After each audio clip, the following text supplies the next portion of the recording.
Hi, and welcome to the show. Subscribe at kevinmd.com/podcast. Get CME for this episode by clicking on the CME link in the show notes. Today we welcome Bonzo Reddick. He's a family physician. Today's Kevin MD article is How Stigma and Online Trolls Stopped an Intervention That Could Save Lives. Bonzo, welcome to the show. Thank you so much for having me. Excited to talk about harm reduction. All right, so let's start by briefly sharing your story and journey. Sure. So my name is Bonzo Reddick. A lot of people just call me Dr. Bonzo. And I'm a family physician down in the Savannah, Georgia area. That's where I was born and raised. And I spent quite a bit of time here.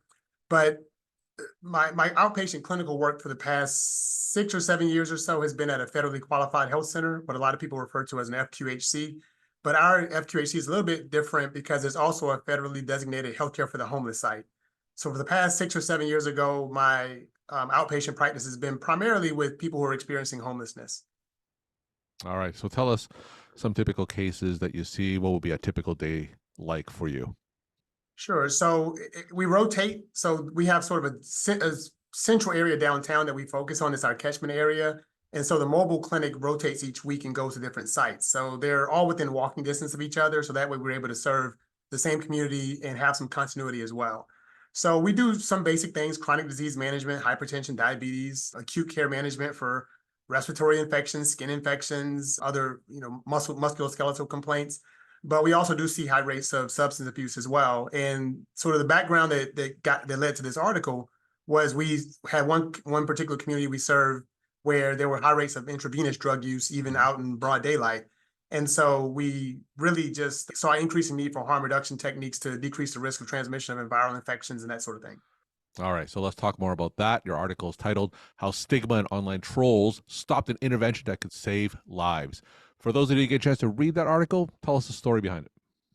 So the way the story came about, the timing was interesting because one day we were at the mobile homeless clinic and saw a patient in a ditch trying to fish out an old needle. And so there's a really dirty, just kind of green, kind of sewage-filled ditch where people just chuck their needles in after they inject. And the patient was trying to retrieve a needle from there to reuse.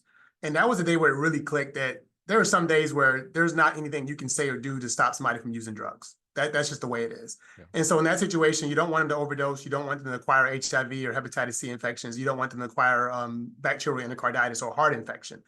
And so around the time that happened, when we started really increasing our use of needle exchange to try to decrease the transmission of infections and giving out naloxone to prevent overdose, I saw the article that I referenced in your article, which was where people were highly critical of the White House for giving out what they were calling crack pipes in these harm reduction kits.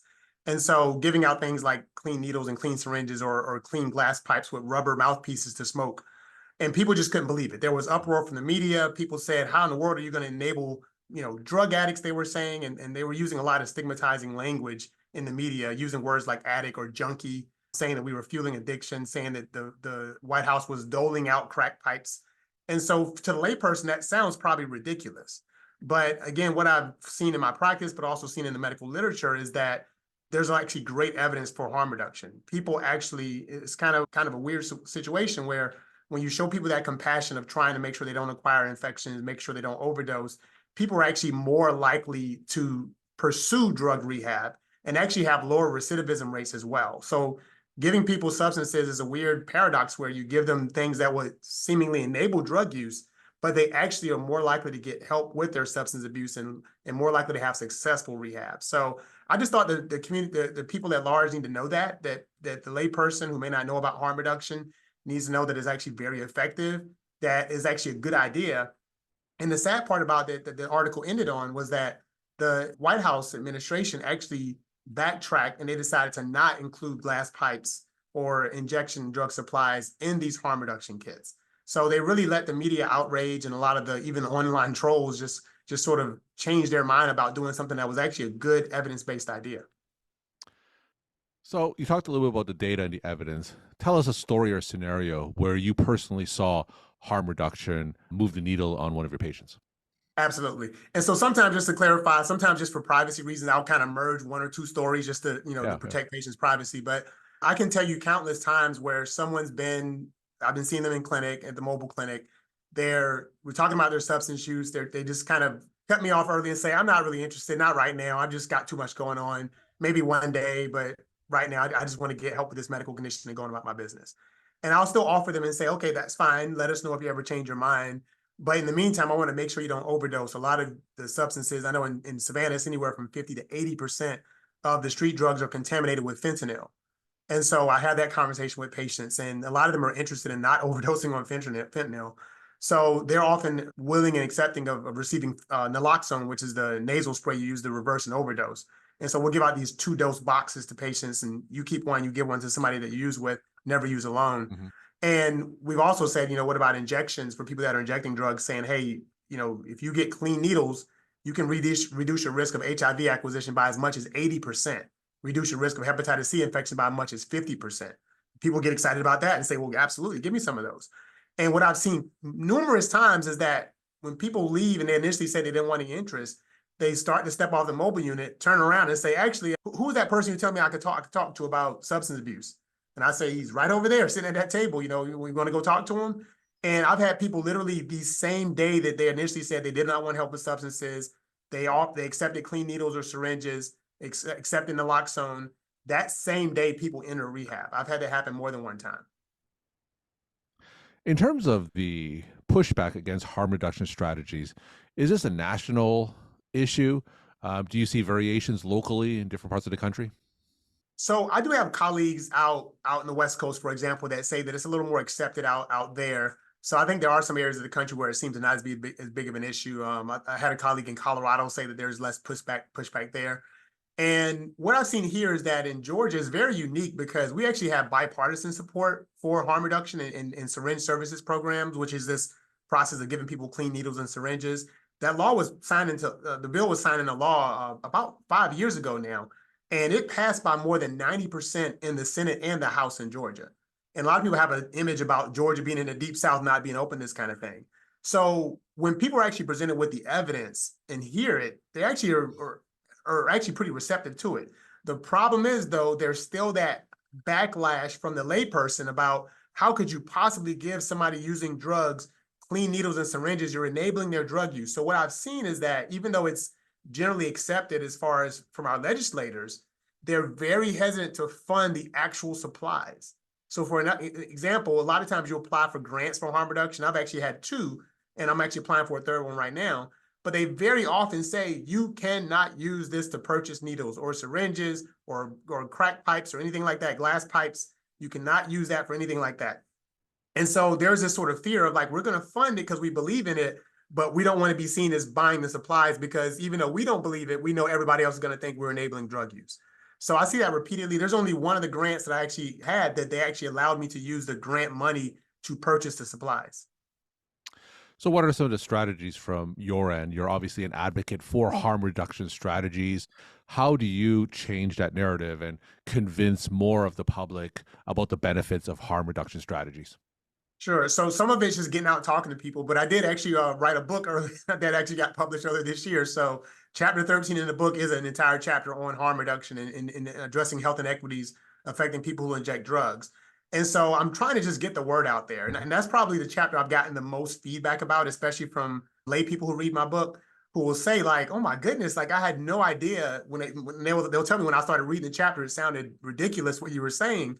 But the more I read about it, I heard the stories and I saw the evidence. That's actually pretty remarkable. So once you actually sit down and tell people this story in the kind of the format we're doing today, people tend to believe it and tend to buy into it. But when they haven't heard the background, they haven't heard the evidence, they haven't heard some of the stories, then it does sound ridiculous to a lot of people. And there's a lot of backlash. And until we can get that message out there that harm reduction is safe, that it works, and it in a weird sort of turn of events encourages people to actually get more help with their substance abuse, until we get that word out there, we're going to continue to have a lot of backlash and there's going to still be a lot of stigma associated with substance use. So, you're talking to me individually. Are there any national or state level organizations that advocate on behalf of harm reduction? Sure, there's a lot of them. Almost every state that I've checked in with colleagues and physicians abroad, they have a state organization typically. In Georgia, the Atlanta Harm Reduction Coalition is really well known. In Texas, I believe it's the Austin Harm Reduction Coalition. They're often called harm reduction coalitions as a common name. I know down in Florida, Dr. Tukes I can't remember the name of his, but he's based out of Miami, Florida. They also have a harm reduction coalition.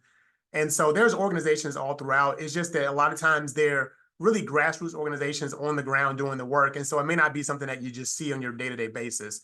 A lot of people see our mobile unit downtown in downtown Savannah, and they know we're providing medical care to people experiencing homelessness, but they may not know that we're doing harm reduction, that we're giving out needles and syringes or giving out naloxone. So there's a lot of organizations, but the word isn't often out to the layperson. A lot of physicians know about it, but the typical person may not know about this and may not know the great evidence to support it. So tell us your ideal scenario. Let's say if you take politics out of the equation and if you were to achieve everything that you advocate for, what would be your ideal scenario in terms of implementing your harm reduction strategies? In my ideal world, everybody in primary care, people providing emergency care services, they would all be knowledgeable, confident, and supportive of harm reduction techniques. And they would also have the supplies and materials to perform harm reduction. So for example, my wife's an OBGYN. So if she has a patient who comes in for prenatal care who's having substance abuse problems, very common, the knee-jerk reaction is, oh my goodness, call Child Protective Services. Got to help protect this baby. But the step further is not only just referring people for substance abuse services and counseling, but providing them naloxone, providing them clean needles and syringes and saying, hey, I still want you to get help, but in the meantime, sometimes it takes people a while to kick a habit. I want to make sure you don't acquire HIV or hepatitis C infection. Here goes some needles and syringes. Come back anytime you need them. Same thing in the emergency room when people see people being discharged from the ER and they know they have known active substance abuse problems, offering them naloxone, offering them clean needles and syringes, offering them glass pipes on discharge if they're sharing with other people. So that's kind of my dream world. And again, in my dream world, grant funding would be very, very open and accessible for people who aren't able to afford supplies so that somebody could just come in and get them whenever needed. I know there was a pilot down in South Georgia where they were even having these little mailboxes, like little kiosks that somebody could just come up to and get some naloxone, get some needles or syringes whenever they needed to, and have a sharps disposal container where they could discard their old ones as well. So that's kind of my dream world, is where that will be accessible to everyone, and there will be a lot less stigma towards people getting help with substances. And when people aren't ready for substances, a harm reduction approach to improve their care. You mentioned some pushback in the public against harm reduction. What are you seeing within the physician community? Are you seeing any type of pushback from the physician community at all? Absolutely. So interestingly, the same thing I described to you with a layperson, how often there's this really strong push and really strong language about, I can't believe you're doing that, you're enabling drug use. That same thing happens to physicians who have not experienced it. So very often you might hear of a medical thing. You're a doctor, you know how it is. Sometimes you hear a new evidence-based guideline and you say, really? Think about heart failure for beta blocker use for heart failure. That sounded ridiculous when it first came out.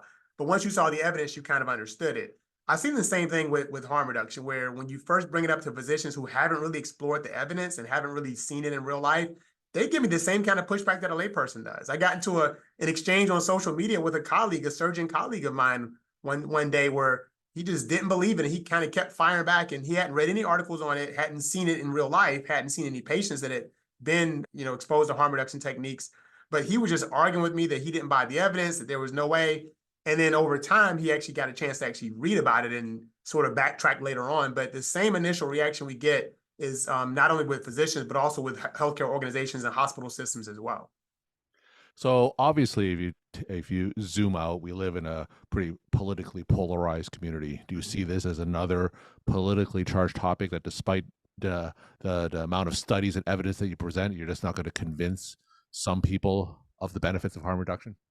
So yes and no. So yes, is definitely politically charged. I'm maybe I'm silly, but I'm an optimist that there's a way nationally to get bipartisan support. So in the article that I referenced in the article on your page, I mentioned about how the political opponents of the White House administration came out speaking against these harm reduction techniques. They were mocking it, and they caused the White House to backtrack.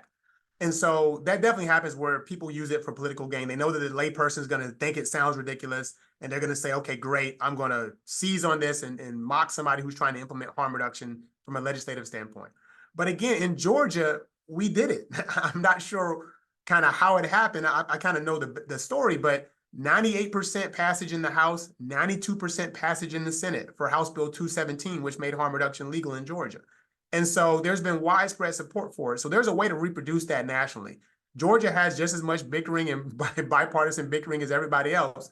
But I know the story they started with Georgia was getting a small, coalition of people from both sides of the aisle. I think there were 6 legislators in general. I believe there were 4 Republicans, 2 Democrats, but they all had a personal story or either had studied it or knew somebody that was affected by substance use. And so they actually bought into it, and their colleagues were more likely to listen when they had bipartisan support. I believe one of the authors is married to an anesthesiologist who's done like some anesthesia pain management, and they obviously see a lot of the effects of opioid abuse and misuse. And so they kind of had personal stories they could bring to the table. So I think the more we can have where we have bipartisan support of people really sitting down, listening to hear the stories and come to the table together to present it, I think we're more likely to get passage at a national level. We're talking to Bonzo Reddick. He's a family physician. Today's Kevin MD article is How Stigma and Online Trolls Stopped an Intervention That Could Save Lives. Bonzo, as always, will end with some of your take-home messages to the Kevin MD audience. Sure. So my big take-home message, number one, is that harm reduction works. It improves outcomes. It decreases transmission of and acquisition of HIV infection, hepatitis C infection, and also bacterial infections that can affect the heart. We call it endocarditis. And the paradox is that you give people injection supplies of smoke, who are using substances, who seemingly are not ready to get help with their substance use. They actually have, or more likely to pursue substance abuse counseling and actually have lower recidivism rates. So they're actually more likely to seek rehab and more likely to have successful rehab if we offer them supplies. It's very interesting what will happen when you show people compassion and show them that you're interested in improving their health outcomes. Bonzo, thank you so much for sharing your perspective and insight. And thanks again for coming on the show. Thank you so much for having me.